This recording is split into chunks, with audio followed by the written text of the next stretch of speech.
বেডরুমেও একটা লাশ।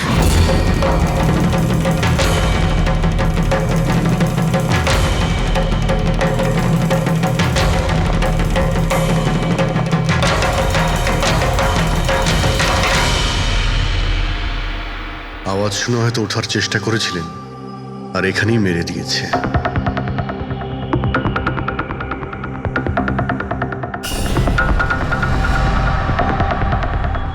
লকার থেকে কি কি চুরি হয়েছে আপনি কি জানেন কিছু? স্যার 10 কোটি টাকার হিরে ছিল। 2 সপ্তাহ আগে আমি পলিসিও করিয়েছিলাম, সমস্ত হিরে নিয়ে চলে গেছে। হিরে? স্যার, একটা অস্ত্র বাথরুমে।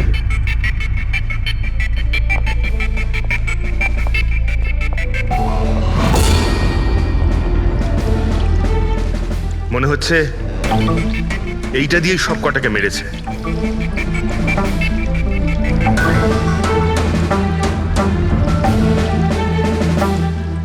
এটা খুব ভালো মতো পরিষ্কার করে দিয়েছে। তা আবার সাবান দিয়ে? মনে হচ্ছে না এতে কোনো প্রমাণ পাবো। ভাই, এ তো একটা বিপজ্জনক খুন। প্রথমে 3-3টে খুন করে, আর তারপরে বাথরুমে বসে অস্ত্রটা পরিষ্কার করে দেয়। সাইকোপ্যাথ। আচ্ছা, এই হীরের ব্যাপারে আরো কেউ কি জানতো? স্যার 3 জন লোক জানতো। কারা? আসুন দেখাচ্ছি স্যার। একজন তো ওনার ভাইপো কমলেশ, 2 জন এমপ্লয় ছিল, সতীশ আর স্যার মানিক। আসুন স্যার, আমি দেখাচ্ছি আপনাদের।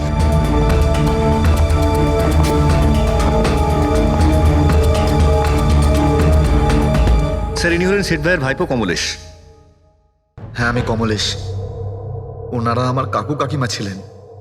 আর এ হলো মানিক, আর ও সতীশ। হ্যাঁ স্যার, ওই হিরে পলিশ করার কাজ আমাকে আর মানিক স্যারকে দিয়েছিল। আর স্যার, আমার 10 কোটি টাকার হিরে নিয়ে চলে গেল। আমি তো বরবাদ হয়ে গেলাম। কোথা থেকে আমি ফেরত পাবো বলুন? আপনি হয়তো ভুলে যাচ্ছেন 3-3টে খুন হয়েছে এখানে।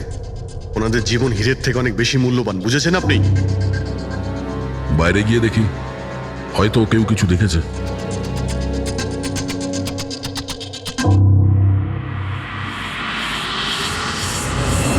আমাদের কাল রাতের সিসিটিভি ফুটেজ চাই। এই ক্যামেরা চলছে তো? হ্যাঁ স্যার, কিন্তু কাল রাত 2 থেকে 3টের মধ্যে কারেন্ট চলে গেছিল। ওই সময়ে কিছু পাইনি স্যার, কিন্তু তার আগে আর পরে সব আছে স্যার। 2 থেকে 3টের সময় কারেন্ট ছিল না, হয়তো খুনগুলো ওই সময়ই হয়েছে।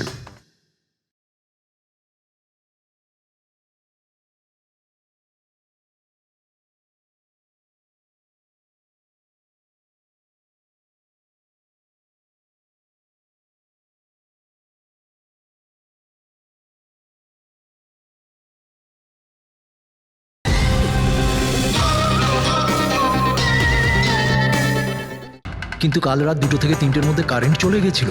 ওই সময়ে কিছু পাইনি স্যার, কিন্তু তার আগে আর পরে সব আছে স্যার। 2 থেকে 3টের সময় কারেন্ট ছিল না, হয়তো খুনগুলো ওই সময়ই হয়েছে। আচ্ছা, এই সময় কোনো অচেনা ব্যক্তিকে তোমরা এখানে আসতে বা যেতে দেখেছো?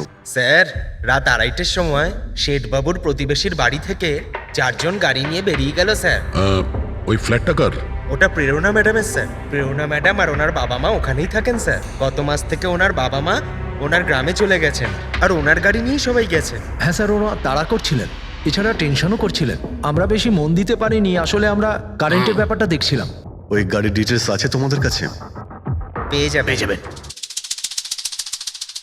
এই বাচ্চারা নিশ্চয়ই কিছু জানে এই ব্যাপারে। সব জায়গাতে অ্যালার্ট করে দিন, পালিয়ে যাবে কোথায় ওরা। স্যার, কিছু এমনিতে দেখি বা শুনিনি, কিন্তু একটা আজব ব্যাপার হয়েছে কালকে। মোটামুটি 1 ঘন্টা অবধি কারেন্ট ছিল না রাত্রে। হ্যাঁ স্যার, হ্যাঁ। স্যার, এটা ক্রস এরিয়া, এখানে লোডশেডিং হয় না। কারেন্ট তো নিজে থেকে যায়নি, খুনি জেনে শুনেই পাওয়ার সাপ্লাইটা কেটে দিয়েছে।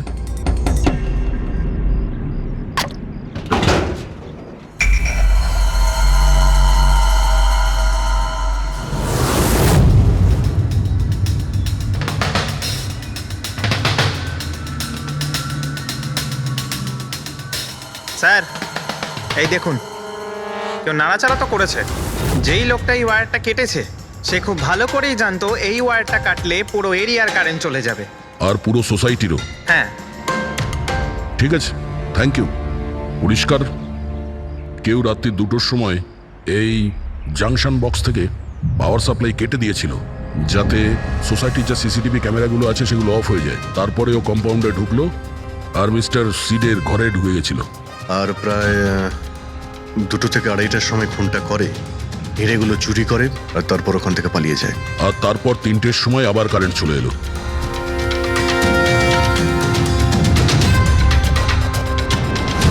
স্যার আপনার থিওরিতে একটু গন্ডগোল দেখতে পাচ্ছি।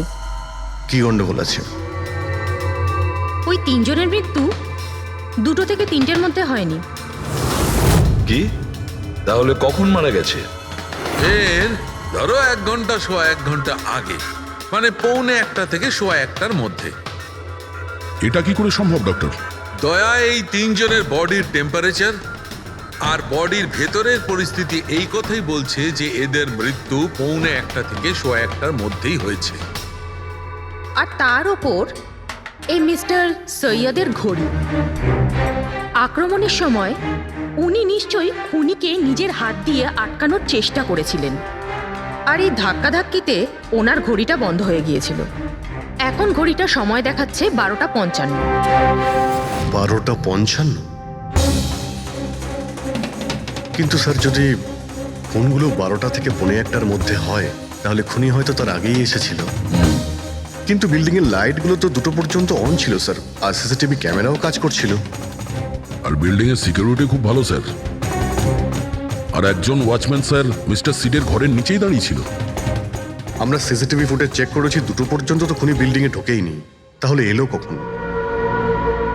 আর তাছাড়া খুনি খুনগুলো করার পরে পাওয়ার কাটটা কেন করতে গেল? ফ্রেডি। হ্যাঁ ফ্রেডি। আচ্ছা, ভেরি গুড স্যার। ফ্রেডি ওই 4 জন বাচ্চাকে ধরে নিয়েছে। শহরের বাইরে যাওয়ার চেষ্টা করছিল, ওয়াশি বিচের কাছে ওদেরকে ধরে নিয়েছে। Great work. সবাইকে নিয়ে এই বিউরোতে আসতে বলো।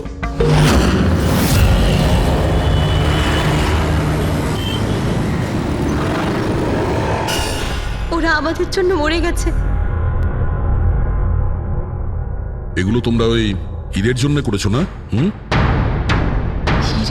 হিরে? আপনি কোন হীরের কথা বলছেন স্যার? হীরের ব্যাপারে তোমরা কিছু জানো না?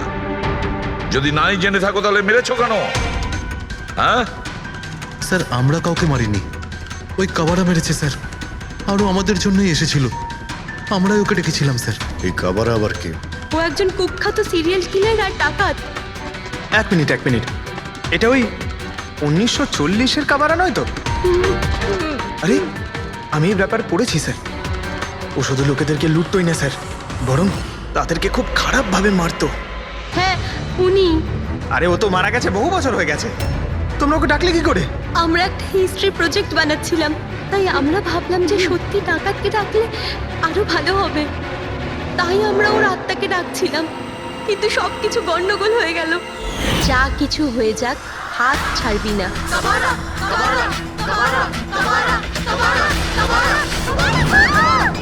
তোরা হাত কেন ছেড়ে দিলি রবি? তোরা জানিস এটা কত ভয়ঙ্কর হতে পারে।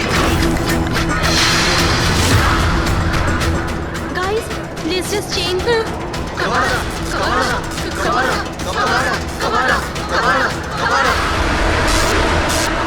স্যার। তারপর হঠাৎ করে একটা শব্দ হলো, আর আমরা ওইদিকে তাকাতেই দেখলাম যে কাবারার ছায়া। ভূত ডাকছিলে তোমরা? চুপ চুপ। ভূতকে ডাকছে। আর তোমরা লেখাপড়া জানো তো? এই সমস্ত কথা বিশ্বাস করো? 50 বছর আগের মারা যাওয়া আত্মা খুন করে চলে যাচ্ছে আর হিরে নিয়ে পালাচ্ছে। আরে এরকম কখনো হয়? স্যার, ওই ছায়াটা আমি নিজের চোখে দেখেছিলাম। ওর মুখ, চোখ, নাক কিচ্ছু ছিল না স্যার। কটার সময় দেখেছিলে? স্যার, তখন 2:05 বাজছিল। স্যার, আমি সেলফোনের টর্চ অন করেছিলাম, তাই সময় দেখতে পেয়েছিলাম। 2:05 মানে কারেন্ট যাওয়ার ঠিক পরপরই। তার মানে খুনি একা ছিল না, আরও কেউ ছিল ওর সঙ্গে। ওই কাবারা ছিল স্যার। হ্যাঁ স্যার, আমরা খুব ভয় পেয়ে গেছিলাম, আর আমরা ওখান থেকে মনিকার হোস্টেলে পালিয়ে গেলাম। স্যার, আসলে আমি আপনাদের থেকে একটা কথা লুকিয়েছি। অ্যাকচুয়ালি সেই রাতে বন্ধুদের ভয় দেখানোর জন্য আমি প্ল্যানচেট নিয়ে মজা করেছিলাম। টেবিলটা পা দিয়ে নাড়িয়েছিলাম আর ম্যাগনেটের সাহায্যে ব্লাড আর কাবারা লিখেছিলাম স্যার। সরি স্যার, কিন্তু এই ছায়া আর ভয়ঙ্কর মুখটা আমি দেখেছিলাম, ওটা কাবারার আত্মাই ছিল স্যার। একটা কথা মনে রাখবে, এই আত্মা টাত্মা বলে কিছু নেই। পঙ্কজ, এদের সবার বাড়িতে ফোন করো, ডাকো এদের বাড়ির লোককে, বলো এদেরকে নিয়ে যেতে, কেমন? অভিজিৎ, এই ছেলেমেয়েরা তখন নিশ্চয়ই কিছু দেখেছিল, নিশ্চয়ই দেখেছিল। আর যা কিছু দেখেছে সেটা এই 3টে হত্যার সঙ্গে জড়িত। খোঁজ নিয়ে দেখতে হবে কে সেই ছায়ামূর্তি।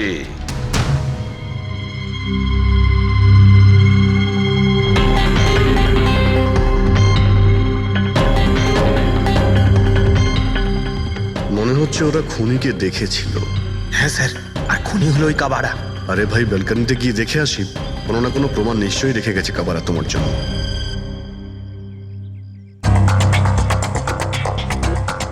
তাহলে এটা পড়ার আওয়াজ শুনেছিল লোকেরা।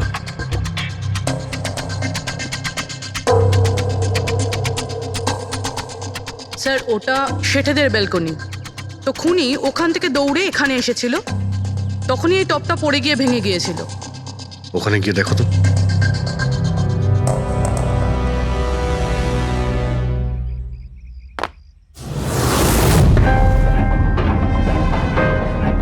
স্যার, ছাপটা ক্লিয়ার নয়, তবে মনে হচ্ছে এটা 7 নম্বরের জুতো। পা খুব ছোট, মনে হচ্ছে এর হাইট খুব একটা বেশি হবে না। যতই ও ছোট হোক না কেন, ও খুব শক্তিশালী। যেভাবে ও খুন করেছে, তোমার কি মনে হয় পঙ্কজ? কিছু বলবে? এই জুতোর চিহ্ন কোনো মানুষের, নাকি আত্মারাও আজকাল জুতো পরা শুরু করে দিয়েছে? না স্যার, আপনি যা বলছেন সেটা ঠিক, কিন্তু ওই নাক, কান, মুখ ছাড়া ওই ছায়াটা কি ছিল স্যার? এটা আর এমন কি ব্যাপার? তুমি নিজের মুখে এটা লাগিয়ে নাও। এই নাও, এই নাও। না চোখ আছে না নাক আছে, একদম ছায়া। আর অন্ধকার ছিল, তাই ওদেরও মনে হয়েছিল যে খুনি কোনো আত্মা ছিল। এক তো ওরা প্ল্যান চেট করছিল, তার উপরে অন্ধকার হয়ে গিয়েছিল, তাই এরকম ছায়া দেখলে তো ওরা অন্যরকমই কিছু ভাববে, তাই না? একটু ভাবো, আত্মার 10 কোটি টাকার হীরের কি প্রয়োজন? কি করবে ওদিও? এই কাজ কোনো আত্মার নয়, কোনো মানুষের। রাত্রি 12:55 মিস্টার সেঠ আর মিসেস সেঠ আর তাদের চাকর রামু, এই 3 জন খুন হয়ে যায়। রাত্রি 2টোর সময় জংশনের মিটার বক্স থেকেও তার টেনে ছেড়ে, আর রাত্রি 2:05 খুনিকে প্রেরণার ব্যালকনি থেকে পালাতে দেখে আদনান। এখন প্রশ্ন এটাই যে স্যার, খুনি বাড়ির ভিতরে ঢুকলো কি করে? আমাদের কাছে রাত্রির 2টো পর্যন্ত সিসিটিভি ফুটেজ আছে স্যার। দুপুরের পরে বাড়ির কাছে কেউ আসেনি, দরজা জানলা সব বন্ধ ছিল, কেউ এন্টার করতেই পারবে না। ব্যাপারটা তো এরকম দাঁড়ালো যে রাত 12:55 খুনি জাদু বলে বাড়িতে প্রকট হয়ে সবাইকে মেরে ফেললো। কি বললে তুমি ফেডরিক? কি বললে? বলিনি তো আমি, মানে ফেডরিক, তুমি একদম ঠিক বলেছো। খুনি এটাই করেছে, একদম ওই কাজটাই করেছে। মানে কাবারার ভূত? চুপ, কাবারার ভূত। আমি এটা বলতে চাইছি যে খুনি ওই খুনের রাতে ও আগে থেকেই উপস্থিত ছিল, বাইরে বেরোয়নি ও। তার মানে বাড়ির ভেতরেরই কোনো লোক? কিন্তু স্যার, বাড়ির তো সবাই মারা গেছে। অন্য কেউ, দয়া, অন্য কেউ ছিল যে খুনের রাতের আগেই রুমে আগের থেকে বসেছিল, বাইরে যায়নি সে।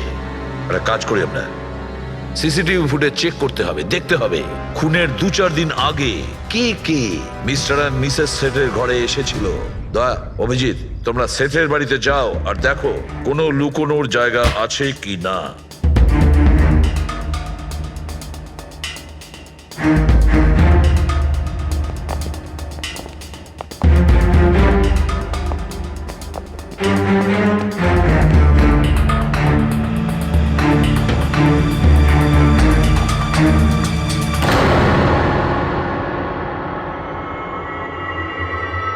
দয়া, এই পিঁপড়েগুলো দেখো উপরে যাচ্ছে।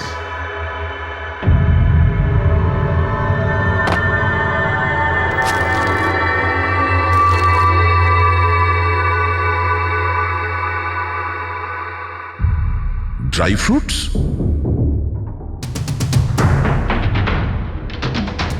ড্রাই ফ্রুট নিয়ে ও হয়তো এখানেই লুকিয়ে বসেছিল। জায়গাটাও ভালো লুকোনোর জন্য, সুযোগের অপেক্ষায় ছিল। কিন্তু এই ঘরের মধ্যে ঢুকলো কবে?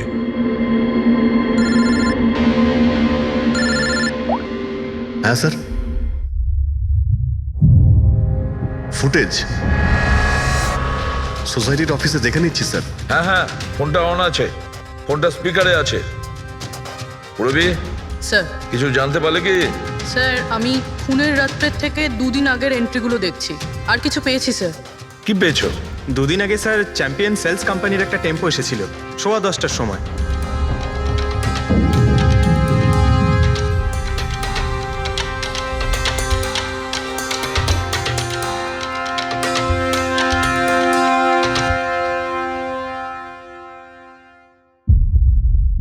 আর স্যার তার পরের দিন মানে খুন হওয়ার ঠিক 1 দিন আগে চ্যাম্পিয়ন সেলসের টেকনিশিয়ান মিস্টার শেঠের বাড়িতে এসেছিল, 1 ঘন্টা থেকে চলে গিয়েছিল।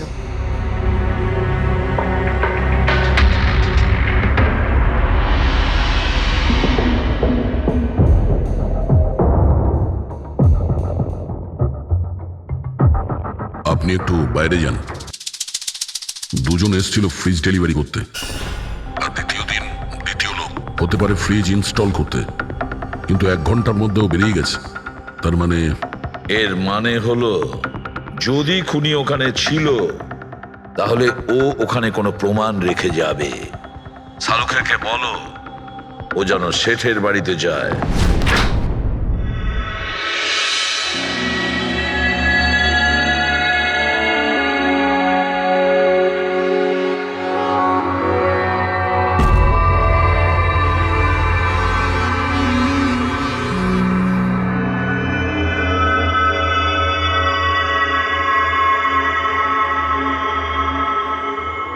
কিছু পাওয়া গেল ডক্টর? হ্যাঁ পাওয়া গেছে, ইলেকট্রোল্যাক্স। হ্যাঁ, সোডিয়াম ক্লোরাইড, ইউরিয়া, ওই সব কিছুই যেগুলো একজন মানুষের ঘামের মধ্যে থাকে। আচ্ছা, এর মানে হলো খুনি এই ফ্রিজের মধ্যেই ঢুকে এসেছিল এখানে। যখন ফ্রিজের ডেলিভারি হয় ও ফ্রিজের ভিতরে লুকিয়েছিল আর বাড়িতে ঢুকে পড়ে। হ্যাঁ স্যার, কয়েকদিন আগে আমি নতুন একটা ফ্রিজ নিয়েছি। কোম্পানির লোক ডেলিভারির পরে ফ্রিজটা খুলতে দেয় না। তারপর 1-2 দিন পরে যখন ইনস্টলেশনের লোক আসে তারা ফ্রিজটা খোলে। তার মানে মিস্টার সিড আর তার বাড়ির লোক জানতেই পারেনি যে ঘরের মধ্যে আর কেউ ঢুকে বসে আছে। একদম, ওই লোকটি ফ্রিজের মধ্যে ঢুকে বসেছিল, ফ্রিজের মধ্যে ওর গরম লাগছিল, গরম থেকে ঘাম বেরিয়েছে, ওই ঘাম ফ্রিজের মধ্যে রয়ে গেছে। কিন্তু ডক্টর সালুখে ফ্রিজের কার্টন তো সিল থাকে, তাহলে খুনি ভেতরে গেল কি করে আর নিঃশ্বাসই বা নিচ্ছিল কি করে?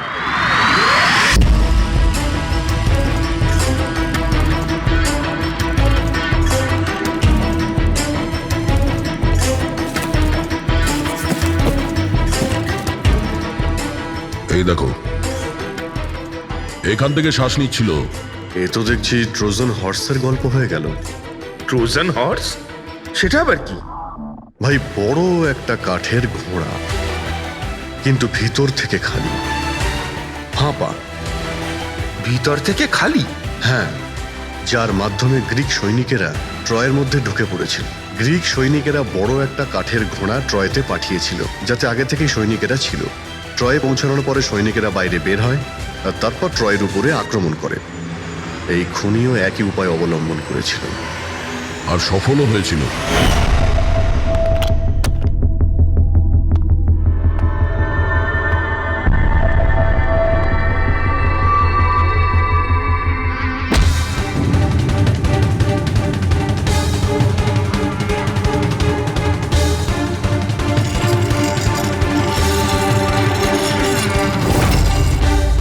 কে তুমি?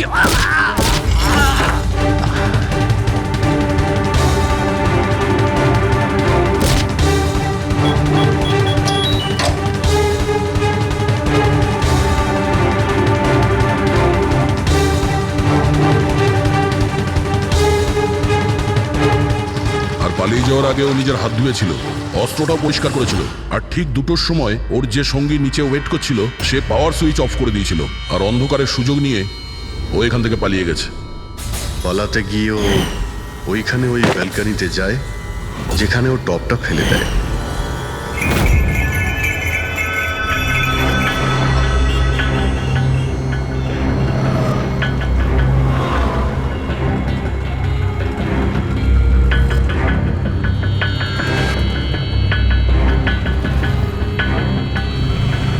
স্যার ইনি চ্যাম্পিয়ন্স কোম্পানির ম্যানেজার। স্যার আমি রেকর্ডস আবার চেক করেছি, শেঠজি আমাদের বহুদিনের কাস্টমার। আপনি ম্যানেজার? হ্যাঁ। আর তো তোমরা কৈলাস আর মানব, হ্যাঁ, স্যার। তোমরা ফ্রিজ ডেলিভারি করতে এসেছিলে শেঠ সাহেবের বাড়িতে, তাই তো? হ্যাঁ স্যার। আর তুমি রানা, তুমি ফ্রিজ ইনস্টল করেছিলে? হ্যাঁ স্যার। কিন্তু কি হয়েছে স্যার? মিস্টার সেট, ওনার স্ত্রী আর ওনার কাজের লোক খুন হয়েছেন। কোন? কিন্তু স্যার আমরা তো কিছুই করিনি স্যার। হ্যাঁ, স্যার। আমরা তো অ্যাসাইনমেন্ট পেয়েছিলাম, আমরা গোডাউন থেকে ফ্রিজ তুলেছিলাম আর ওনার বাড়িতে ডেলিভারি দিয়েছিলাম। কিন্তু স্যার এটা তো আমাদের রোজের কাজ স্যার। হ্যাঁ স্যার, একটা কথা বলার আছে। ওই ফ্রিজটা স্যার একটু বেশি ভারী ছিল, প্রায় 30-35 কিলো বেশি ছিল স্যার। হ্যাঁ স্যার, আমরা এই ব্যাপারটা নিয়ে কথাও বলছিলাম। আমরা ভাবলাম যে কোনো নতুন মডেল হবে। স্যার আমি এদের লগবুক চেক করেছি। এরা দুজনে 9টার সময় গোডাউনে পৌঁছেছিল, আর 9:30টার সময় টেম্পোতে ফ্রিজটা লোড করেছিল, আর 10:15টার সময় এরা ওই ফ্রিজটাকে মিস্টার সিডের বাড়িতে ডেলিভারি করে ওখান থেকে বেরিয়ে গেছিল। এর মধ্যে তো কেউ ফ্রিজের ভিতরে ঢুকতে পারবে না। যা কিছুই হয়েছে 9:30টার আগেই হয়েছিল স্যার। স্যার এই খুনি রাত্রেই বোধহয় ফ্রিজের মধ্যে ঢুকে বসেছিল। মিস্টার রানা, আপনি গেছিলেন ওখানে ফ্রিজ ইনস্টল করতে। ফ্রিজের প্যাকিংয়ে আপনার কোনো গন্ডগোল লেগেছিল? মানে এরকম মনে হয়েছিল কি প্যাকিংটাতে কোনো গন্ডগোল আছে? সেরকম কিছু ছিল না স্যার, প্যাকিংটা শুধু ভালো ছিল না, কার্টুন আর ভিতরে থার্মোকল পুরো ভাঙা ছিল, যেন কোনো ইঁদুর কেটেছিল। আমার একটু অদ্ভুত লেগেছিল, তাই গিয়ে ফ্রিজটা চেক করলাম। ফ্রিজ একদম পারফেক্ট ছিল স্যার, ওতে কোনো ড্যামেজ বা ফল্টও ছিল না। তাই আমি ওদেরকে এই কথাগুলো বললাম না, কারণ ওরা ফ্রিজটা ফেরত দিয়ে দিত আর আমাদের কোম্পানির নাম খারাপ হয়ে যেত। থার্মোকল ভেঙে দরজায় হয়তো ঢুকিয়ে দিয়েছিল, যাতে ও শ্বাস নিতে পারে। এই ফ্রিজের ওজন 40 কিলোর বেশি ছিল। আর ওই জুতোর ছাপ যেটা পেয়েছি 7 নম্বরের, মানে এটাই বলতে চাইছি এই লোকটা কোনো অ্যাভারেজ হাইটের ফিটের নয়। এই জন্যই তো ফ্রিজের ভেতরেও সেট হয়ে যায়। ম্যানেজার বাবু, হ্যাঁ স্যার। মিস্টার শেঠের বাড়িতে যে ফ্রিজটা পাঠানো হয়েছিল সেম ফ্রিজ এখানে একটা আনান। ঠিক আছে স্যার। ঘেটুকে ডেকে পাঠাও।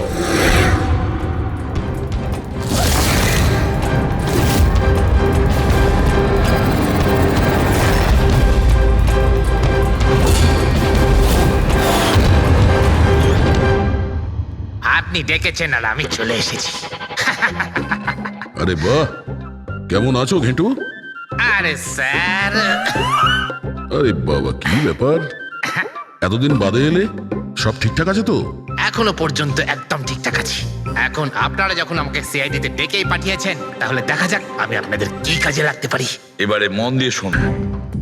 3টে খুন হয়েছে, আর আমরা সন্দেহ করছি যে খুনি ওই ফ্রিজের ভেতরে বসে লুকিয়ে ঘরের ভেতরে ঢোকে, 3 জনকে খুন করে আর পালিয়ে যায়। এই ফ্রিজটার ভেতরে? হ্যাঁ, এই ফ্রিজটার ভেতরে। আর স্যার? আর তোমাকে হ্যাঁ ওইভাবেই ফ্রিজের ভেতরে যেতে হবে আর বসতে হবে। স্যার, আমাকে ফ্রিজের ভেতরে যেতে হবে? হ্যাঁ। ওই ফ্রিজের দরজাটা বন্ধ হয়ে যাবে? অবশ্যই। তোমাকে ফ্রিজের ভেতরে বসে বাইরে বেরোনোর চেষ্টা করতে হবে। কিভাবে বাইরে বেরোবে আমাদের দেখাও। কিন্তু স্যার, একটু এক গ্লাস জল পাওয়া যাবে? নিশ্চয়ই পাবে। ফ্রিজের ভেতরে যাও, ভেতরে যাও, যাও। যাচ্ছি স্যার। চল কেটু, চলে যা ফাঁসি কাটে। আজকে হয়ে গেছিস তুই বলির পাঠা। যাচ্ছি স্যার।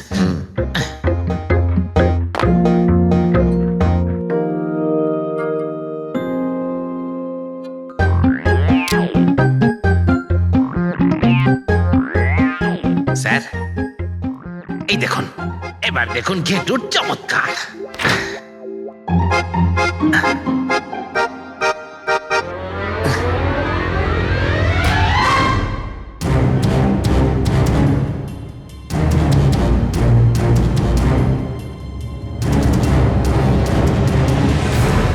ঘেটু, ঘেটু, বাইরে বেরোনোর চেষ্টা করো। স্যার, ভেতর থেকে খুলতে পারছি না, আপনাকে হেল্প করতেই হবে। ঘেটু, একটু বাইরে বেরোনোর চেষ্টা করো। ছুরি তো তোমার কাছে আছে। ঘেটু বের করো, বের করো ওকে বাইরে। মনে হচ্ছে ওর শ্বাসকষ্ট হচ্ছে।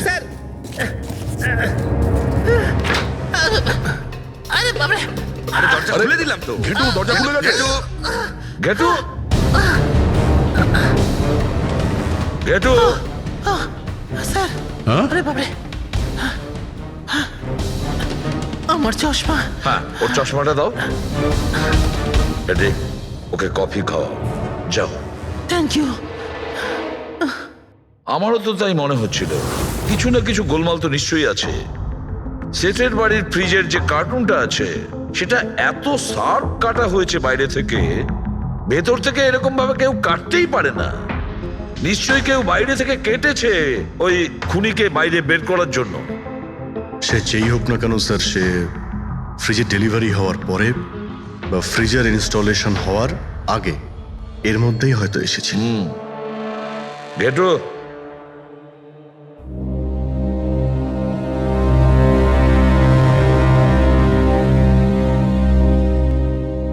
গেটু একটা কাজ করো, আমাদের ওই খুনি রোগা পাতলা 30-40 কিলো ওজনের হবে, তবে শক্তিশালী।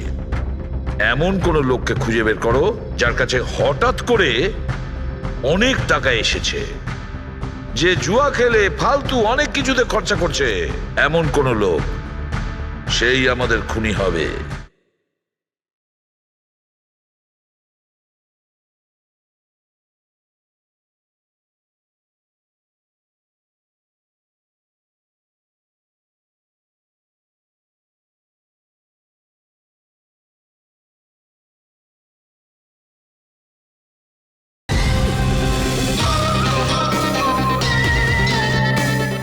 স্যার, হ্যাঁ পুরবি, স্যার ফ্রিজের ডেলিভারি আর ইনস্টলেশনের মাঝখানে মিস্টার শেঠের ঘরে 3 জন এসেছিলেন। প্রথমজন হচ্ছেন পান্নালাল। হ্যাঁ পান্নালাল সুরাট থেকে হিরে নিয়ে এসেছিল আর মিস্টার শেঠের বাড়িতেই ছিল। স্যার হিরো তো ওনারই ছিল, তাহলে উনি খুন করলেন কেন? হতে পারে ওই হীরের ইন্স্যুরেন্স করেছিল, আর ইন্স্যুরেন্সের কোম্পানি থেকে ডবল লাভ নেবার জন্য এই সমস্ত খেলা খেলেছিল। আর স্যার দ্বিতীয়জন হলো মানিক, ও মিস্টার শেঠের কোম্পানিতে কাজ করে। আচ্ছা, এই হীরের পালিশ তো এই করতো না স্যার? হতে পারে ওর হয়তো লোভ জন্মে গিয়েছিল। আর তৃতীয় জন মিস্টার শেঠের ভাইপো কমলেশ। হ্যাঁ স্যার, এই কমলেশ আসলে ওদের ওখানে থাকে না, ওর কোম্পানিতে কাজ করত, কিন্তু হীরের ব্যাপারে কিন্তু ও সব কিছু জানতো। হতে পারে লোভে পড়ে ওদের সবাইকে খুন করে দিয়েছে। ঘেটু, হ্যাঁ বলো ঘেটু, বলো। স্যার একটা লোক আছে, ভিক্টর স্যার, ওর চেহারা সেম টু সেম একই রকম যেমনটা আপনারা বলেছিলেন। আর স্যার ও খুব সহজে ফ্রিজের মধ্যে এঁটে যেতে পারে। আর স্যার কয়েকদিন থেকে ও বেশ অদ্ভুত ধরনের কথাবার্তা বলছে, যেন যেন বড় একটা গুপ্তধনের খোঁজ পেতে চলেছে, অথবা ও যেন গুপ্তধন পেয়ে গেছে। স্যার ও খুবই পাগল আর রকচটা ধরনের মানুষ। শুনেছি কয়েক বছর আগে ও নাকি সিরিয়াল কিলারও ছিল। স্যার সব থেকে ইম্পর্টেন্ট কথা যেটা হলো, খুন যদি ভিক্টর করে থাকে তাহলে আমাদের হাতে বেশি সময় নেই স্যার। হয় ও দেশ ছেড়ে দিয়েছে, না হলে দেশ ছাড়ার মতলব ভাবছে। ভিক্টর তো একটা মাধ্যম, ওর পেছনে অন্য কেউ নিশ্চয়ই আছে। এই ভিক্টর দেশ ছেড়ে পালানোর চিন্তা করছে। পালিয়ে যাবে কোথায় স্যার? ওকে পালাতে দিলে তো ওর ফোনের লোকেশন থেকে জানতে পারবো কোথায় লুকিয়ে বসে আছে। অনেক পরিশ্রম করতে হয় সিআইডিতে। আর স্যার, স্যার এখানেই কোথাও আছে তাই না? হ্যাঁ ঘেটু, ওর মোবাইলের লোকেশন ওই আশেপাশেই কোথাও দেখাচ্ছে। খুন করার পরে ওখানে লুকিয়ে আছো। ঠিক আছে।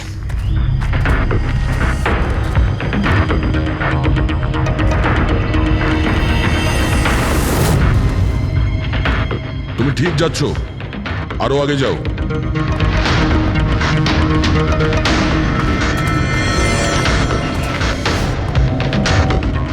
পঙ্কজ স্যার,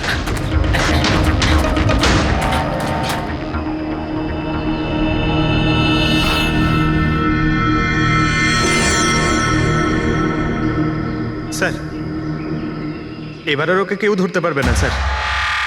পঙ্কজ কি বলছো? কি হয়েছে কি? স্যার মরে গেছে ও।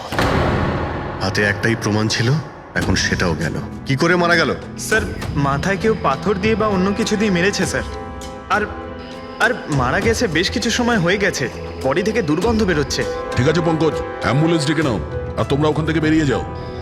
ওকে স্যার, ওকে। যেই ওদের কাজ হয়ে গেছে সাথে সাথে ওদের ব্যবস্থাও করলো আর লাশটাকে ফেলে দিল। স্যার এই 3টে খুনের পরেই ভিক্টরের ফোনের লোকেশন ওখানেই দেখাচ্ছিল। আচ্ছা, তাহলে কে কে খুনটা করতে পারে? পান্নালাল, মানিক না কমলেশ? পান্নালাল, মানিক না হলে কমলেশ। হ্যাঁ সালুকা বলো। আচ্ছা ঠিক আছে, থ্যাংক ইউ। ওই পান্নালাল, মানিক আর কমলেশ, ওই 3 জনকে ফরেন্সিক ল্যাবে ডাকো। আসল অপরাধী কে সেটা জানা গেছে। এই কার্টেনের ভেতরেই ভিক্টরকে ও বাড়িতে পাঠানো হয়েছিল, আর ঘেটুকে ওখানে পাঠিয়ে এটা তো প্রুভ হয়েই গেছে যে ভিক্টর নিজে থেকে বাইরে আসেনি। তো বোঝাই যাচ্ছে নিশ্চয়ই ওকে কেউ সাহায্য করেছিল বাইরে বেরিয়ে আর আসতে। যে ওকে সাহায্য করেছে সে এসবের মাস্টারমাইন্ড, আর সে তোমাদের 3 জনের মধ্যে কেউ একজন। এসব আপনি কি বলছেন? স্যার স্যার আমি কিছু করিনি। আপনারা এরকম কেন বলছেন? হ্যাঁ, 1 মিনিট। কেউ এই কার্টেনটাকে খুব ভালোভাবে কেটেছে, ভিক্টরকে বাইরে বার করেছে, তারপর পুনরায় একটা টেপ দিয়ে কার্টুনটাকে আটকে দিয়েছে। কিন্তু এই কার্টুনের টেপটা মারবার সময় ও নিজের আঙুলের ছাপ এই চটচটে জায়গায় রেখে যায়, যেটা এখনো ইনট্যাক্ট আছে। এই টেপটার ওই দিকে। কিন্তু স্যার ফিঙ্গারপ্রিন্টস মিলবে কিভাবে? কার্টুনে তো টেপ লাগানো রয়েছে, আর যদি আমরা টেপটাকে ছিঁড়তে যাই তাহলে তো কার্টুনের কাগজগুলোও ছিঁড়ে যাবে। তুমি চিন্তা করো না পুরবি, ডক্টর সালুকে যখন আমাদের এখানে ডেকেছেন তো কোনো না কোনো রাস্তা তো আছেই ওনার কাছে। আছে তো, রাস্তা আছে। সারিকা, এই হেয়ার ড্রায়ারটা দিয়ে, এই হেয়ার ড্রায়ারটাকে আমরা এই টেপটার ওপর ইউজ করব। এই ড্রায়ারের গরম হাওয়াতে এই টেপটার ওপরের অ্যাডহেসিভ আঠাটা একেবারে গলে যাবে।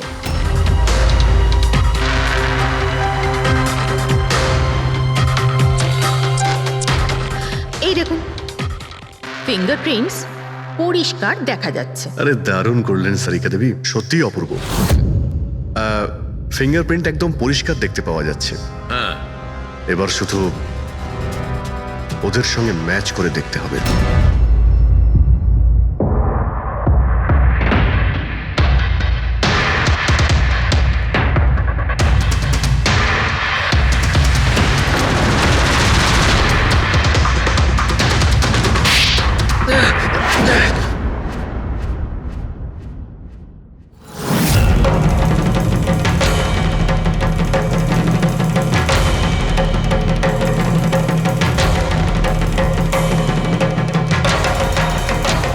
কমলেশ, হ্যাঁ আমি করেছি। আমি ওই হিরেগুলোর ব্যাপারে জানতাম, আর আমি এটাও জানতাম যে ওরা একটা নতুন ফ্রিজ নিতে চলেছে। আর তখনই আমার মাথায় একটা প্ল্যান এলো।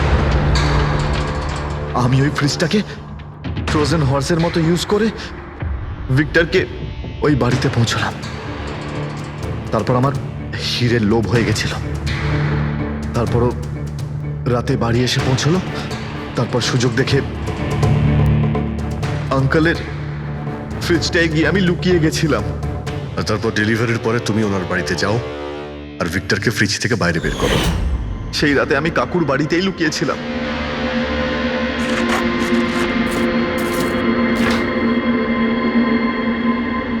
আর তারপর আমি ভিক্টরকে আবার বাইরে বার করে ওখানেই লুকিয়ে দিলাম। প্রায় 1.5 দিন মতো ওখানেই ছিল। বাড়ির লোক রাতে ঘুমিয়ে পড়লো, ও বাইরে বেরোলো।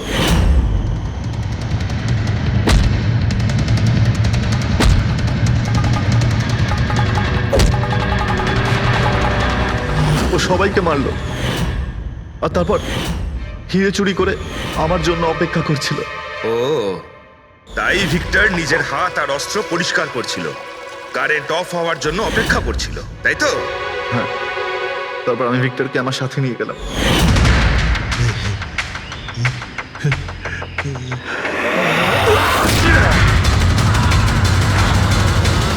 আর মারার পরে ওকে ফেলে দিলাম যাতে আমার কাছে কেউ পৌঁছতে না পারে।